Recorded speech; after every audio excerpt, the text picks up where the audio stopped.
बिल्कुल, ठीक है। अब मैं विवेक के पास आती हूँ कि विवेक, खबरें जो मैं पढ़ रही हूँ उसके हिसाब से यही है कि नासिर मुनीर ने ट्रंप से बात किया है और शाहबाज शरीफ ने ईरान के राष्ट्रपति मसूद पेजेश्कियां से बात की है। अब आखिर ये तो क्लियर हो गया कि इस्लामाबाद शायद शांति वार्ता का केंद्र बन सकता है, और जो अभी लग रहा है जिस तरीके से फोन खड़खड़ाए जा रहे हैं और फोन पर बातचीत हो रही है, तो पाकिस्तान एक मीडिएटर के रूप में तो निकल रहा है। और अब हम ये नहीं कह सकते कि पापा वॉर रुकवा रहे हैं, अब तो पाकिस्तान ही वॉर रुकवा रहा है। ये भारत के लिए कितनी बड़ी जिल्लत, कितनी बड़ी जलालत, कितनी बड़ी बेइज्जती है अपने आप में, जो कि हम बोलेंगे नहीं, लेकिन आज ये हमें समझना तो जरूरी है, इस पर चर्चा तो करनी जरूरी है। या फिर हम ये कहेंगे कि नहीं, आप ये पाकिस्तानी एजेंडा चला रहे हैं, अगर आप इस पे बात करते हैं तो आप पाकिस्तानी हैं। ऐसा है कि आपने पहले से ही पोजीशन ले ली थी ना, आपने पहले से pro America pro Israel position ले ली थी। We go ahead with this war, हमको कोई प्रॉब्लम नहीं। आप 2 दिन पहले इजराइल में जाकर नेतान्याहू से कोई मेडल भी अपने गले में डलवा लिया था। तो अगर आपने पहले से ही उनके पक्ष में पोजीशन ले ली, तो आप कहां से मीडिएशन करेंगे? आप मीडिएटर, किसी दृष्टि से मीडिएटर नहीं दिख रहे, क्योंकि आपने किसी एक तरफ अपने आप को रख लिया है। आप युद्ध के तरफ से थे, आप शांति की तरफ से पहले भी नहीं थे और आज भी नहीं है। जबकि आपने होना चाहिए, आपकी सबसे ज्यादा जरूरत है, भारत सबसे ज्यादा जरूरतमंद देश है इस बात के लिए कि ये युद्ध रुके। क्योंकि इन टर्म्स ऑफ पॉपुलेशन, जनसंख्या अगर हम देखें तो ये जो ईंधन की जो सारी समस्या आई है इस युद्ध के चलते, उसका सबसे बड़ा भुक्तभोगी तो भारत है। वो भले 3 नंबर का देश हो सबसे ज्यादा ईंधन खरीदने वाला, लेकिन इन टर्म्स ऑफ पॉपुलेशन, जितना पॉपुलेशन इस ईंधन पर निर्भर करता है, वो सारा पॉपुलेशन, सबसे ज्यादा बड़ा पॉपुलेशन तो भारत का है। तो आप तो पहले दिन से इस युद्ध के विरोध में होने चाहिए थे, लेकिन आप पहले दिन से इस युद्ध के पक्ष में खड़े दिख रहे। तो आप शांति के लिए मध्यस्थ करेंगे, इसकी कोई संभावना पहले से ही नहीं थी, और ये करना भी नहीं चाहते थे। ये किसी भी तरह से शांति स्थापित करने की इनकी कोई इच्छा भी नहीं थी। ये चाहते थे कि ईरान को सबक मिले, क्योंकि इनके सारे जो सपोर्ट सिस्टम है, इनके जो सारे आइडियोलॉजिकल पार्टनर्स है, वो सारे ईरान को एक सबक मिले अमेरिका और इजराइल के। और ये तो इजराइल के भक्त है, मतलब ये केवल मोदी जी के भक्त भारत में और मोदी जी इजराइल के भक्त है। तो ये सारी जो भक्ति संप्रदाय है, ये पूरी तरह से ईरान के विरुद्ध था। जबकि ईरान ने मतलब हजारों सालों से वो हमारा एक परंपरागत मित्र रहा है, हमको मदद भी की है, कई बार हमारे साथ भी खड़ा हुआ है। लेकिन ये है कि वहां इस्लामिक रेजिम है ना, तो उसको सबक मिलना चाहिए। मतलब देश के अंदर भी मुसलमानों के खिलाफ, देश के बाहर भी मुसलमानों के खिलाफ, ये इनका चरित्र है। तो ऐसे चरित्र के देश को, या फिर ऐसे चरित्र के व्यक्ति को भी, जो हमारे प्रधानमंत्री है, इनको कौन मीडिएटर रखेगा, कौन इनकी बात सुनेगा? ये खुद भी नहीं चाहते और ईरान भी नहीं चाहता कि ये मीडिएशन करे। इस बावजूद इसके ईरान का बड़प्पन देखिए कि हमारे लिए उन्होंने जहाज छोड़े हैं। जो 2-3 देश है जिनको उन्होंने सहूलियत दी है, जिनको कंसेशन दिया है, वो भारत है, पाकिस्तान है, चाइना है, टर्की है। इनके जहाज उन्होंने जाने दिए हैं, बावजूद इसके कि हमने इजराइल का पक्ष लिया है। तो आप समझिए कि दिल का बड़ा कौन है, ईरान है या हम है? वो एक इस्लामिक देश दिल का बड़ा है कि ये हिंदू राष्ट्र दिल का बड़ा है? मतलब इस स्थिति में भारत को लाया है, भारत की इमेज को इतना खराब कर दिया है, एक बहुत नैरो माइंडेड देश के रूप में भारत को दुनिया के सामने पेश किया है। इनको मीडिएटर कौन बनाएगा? और जबकि जरूरत हमारी सबसे ज्यादा है। आज जितना बड़ा क्राइसिस ईंधन का भारत में है, उतना दुनिया में किसी देश में नहीं है। तो ये प्रैग्मेटिज्म की बातें करने वाले लोग हैं कि नहीं प्रैग्मेटिक साइलेंस है हमारा, इस तरह का क्या हासिल हुआ है आपको बताइए? एक चीज बताइए जो आपने प्रैग्मेटिक साइलेंस से हासिल की है भारत के लिए। इससे क्या हासिल होने वाला है भारत को? क्या अमेरिका, मतलब युद्ध खत्म होने के बाद ट्रंप साहब जो है मोदी से फिर से दोस्ती करने वाले हैं? वो तो दूसरे से फिर से मोदी पर अटैक करना शुरू करेंगे। आप गेन क्या कर रहे हैं? ये तो आपके पास एक ऐतिहासिक मौका था कि आप अमेरिका के खिलाफ खड़े हो जाते, और आपका साथ देने के लिए दुनिया में कई देश इंतजार कर रहे हैं कि अमेरिका के खिलाफ एक फ्रंट बने दुनिया का पूरा। सारे जो प्रभावित देश है, पूरी दुनिया प्रभावित हुई है, केवल इस युद्ध से नहीं।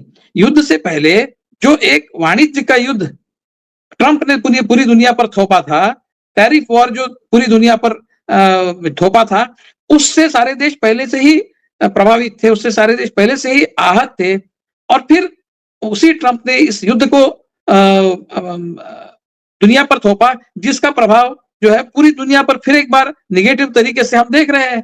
तो पहले टैरिफ वॉर, फिर ये युद्ध, इसकी वजह से जो झुलसा हुआ पूरा विश्व के सारे जो देश है उनको इकट्ठा लाकर उनका नेतृत्व करके इस युद्ध के खिलाफ एक बहुत कड़ी भूमिका लेने और विश्वगुरु बनने की एक अपॉर्चुनिटी थी मोदी जी के पास। विवेक, हमने 3 दिन पहले ही एक कार्यक्रम किया था जब सुधीर चौधरी ने एक लंबा सा ट्वीट लिखा कि भाई मोदी जी की डिप्लोमेसी सही क्यों है। मैं पूरा वो ट्वीट नहीं पढ़ूंगी क्योंकि उन्होंने मोदी जी और उन्होंने लिखा था कि मोदी जी और पुतिन ही इस इराक वॉर को रुकवा सकते हैं। अगर मैं उसका शीर्षक आपको पढ़ दूं और उसके एक अंश जरूर पढ़ूंगी। उन्होंने लिखा, my take on the latest development of US Iran war. इस ट्वीट पर कार्यक्रम मैंने किया था अभी 3 दिन पहले। उसमें उन्होंने लिखा कि Modi Putin the only duo that can stop the US Iran war. Why Putin के उन्होंने रीजंस दिए, वाई मोदी के जो रीजंस दिए, मैं खाली वो पोर्शन पढ़ूंगी, बहुत लंबा ट्वीट है, मेरा समय निकल जाएगा, उस समय पूरा वेस्ट हो जाएगा, इसलिए मैं वाई मोदी पर आना चाहती हूं कि वाई मोदी और मोदी की डिप्लोमेसी पर जो उन्होंने बातें लिखी वो इंपॉर्टेंट है पढ़ने की। ये देखिए, उन्होंने लिखा है कि nearly 1 crore Indians live in Gulf countries. That alone makes India a direct stakeholder, not a distant observer. Few leaders today can pick up on the phone and speak to all sides without hesitation. I want to ask, where is Sudhir Chaudhary today? He wrote 3 days before कि Modi ji can pick up phone and speak to all the sides. आज कहाँ है मोदी जी? फिर बाद में वो लिखते हैं, his diplomacy is quiet but effective. No noise, no posturing, only calibrated engagement. And India's stakes like energy, trade and diaspora are deeply tied to stability in this region. मैं सुधीर चौधरी का मुखौल नहीं उड़ा रही हूं, लेकिन सुधीर चौधरी जैसे एंकर्स ने आज मोदी जी को सही एडवाइस नहीं दी, ना सरकार से सही सवाल पूछे, और इसलिए आज भारत की भद पिट रही है। आज इसीलिए मैंने सुधीर चौधरी का वो ट्वीट निकालकर उस पर जब मैंने कार्यक्रम किया था, तो आज मैं सुधीर चौधरी से इस प्लेटफॉर्म के जरिए वो सवाल पूछ रही हूं कि आपने कहा था कि इट इज क्वाइट डिप्लोमेसी, कहां, और Modi Putin can stop Iran war. Where is Sudhir Chaudhary and where is prime minister Modi? जी विवेक। नहीं Neelu, I don't take Sudhir Chaudhary so seriously. उसके ऊपर हम चर्चा ना करें तो अच्छा है, ठीक है। वो तो मोदी पॉइंट जी द पॉइंट ऐसा है, पुतिन और मोदी ये युद्ध रुकवा सकते हैं, ये इससे ज्यादा बेवकूफी वाली कोई दूसरी बात हो नहीं सकती। क्योंकि जब यूक्रेन और रशिया का युद्ध छिड़ा, उसके बाद उससे भारत को फायदा हुआ। कैसे? आप प्रैग्मेटिज्म की बात करते हैं, प्रैग्मेटिज्म तो इसमें है कि भारत को फायदा हुआ है उससे, क्योंकि रशिया का जो तेल है वो हमको सस्ते में मिल रहा है। तो उस युद्ध को रोकने की मोदी जी बात कर रहे हैं कि नहीं युद्ध का समय नहीं है, अभी उससे भारत को फायदा हो रहा है। तो प्रैग्मेटिज्म डिमांड्स कि वो युद्ध चलता रहे। अगर आप प्रैग्मेटिज्म के ही इतने पक्षधर है तो आपने उस युद्ध को चलने देने में आपका इंटरेस्ट होना चाहिए, क्योंकि तब तक हमको सस्ते में वहां से तेल मिल रहा है। यहाँ इस युद्ध की वजह से हमारा तेल निकल रहा है और आप इस युद्ध के बारे में कुछ नहीं कह रहे हैं। मतलब किस तरह का प्रैग्मेटिज्म है? ये बेवकूफी है। सुधीर चौधरी जैसे को अगर थोड़ी भी अकल होती तो इस तरह की बात नहीं करता। तो मैं सुधीर चौधरी की बात पर कोई कमेंट नहीं करूंगा। मैं तो कभी देखता भी नहीं और वो क्या बोलता है और वो क्या उसके विचार है वगैरह मुझे नहीं पता, मैं कभी नहीं देखता उसको। वो जाने दीजिए, सीधा सीधा है, जो युद्ध चलने से हमको फायदा हो रहा है उसको हम बोलते हैं कि रोको आप, और जो युद्ध चलने से हमको नुकसान हो रहा है उसके बारे में हम कुछ नहीं बोल रहे। किस तरह का प्रैग्मेटिज्म है? बात करते हैं नेहरू जी ने जब हंगेरी पर सोवियत यूनियन ने इन्वेजन किया था, जब चेकोस्लोवाकिया पे किया था, जब अफगानिस्तान पे किया था, उस समय नेहरू जी चुप रहे, उस समय सोवियत यूनियन के खिलाफ कुछ नहीं बोले। अरे भाई, उससे हमको कोई फर्क नहीं पड़ रहा था ना, इस युद्ध से हमको फर्क पड़ रहा है। समझिए जरा, प्रैग्मेटिज्म को समझिए। प्रैग्मेटिज्म की बात करने वाले प्रैग्मेटिज्म के खिलाफ बात कर रहे हैं, बेवकूफी वाली बात कर रहे हैं। तो उस युद्ध से हमको फर्क नहीं पड़ रहा था। रशिया हमारा सप्लायर था, उस समय नेहरू जी प्रैग्मेटिक थे। रशिया से, सोवियत यूनियन से हमको फायदा हो रहा था, हमारा पूरा डिफेंस सोवियत यूनियन पर निर्भर था। तो हम उसके बारे में हमने नहीं कहा, मॉरली हमने स्टैंड नहीं लिया, गलत किया, ठीक है।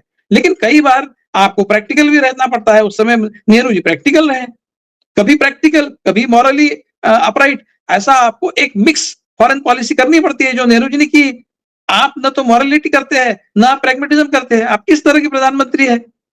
तो ये सारा बेसिकली ये पूरी तरह से मिसडायरेक्टेड है। इनको कुछ नहीं आता, इनको हिंदू मुस्लिम के अलावा कुछ नहीं आता है।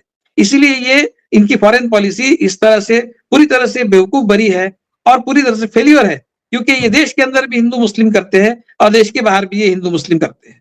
इनको उसके अलावा दूसरा कुछ नहीं आता है, इसलिए ये फेल्यूर है। जी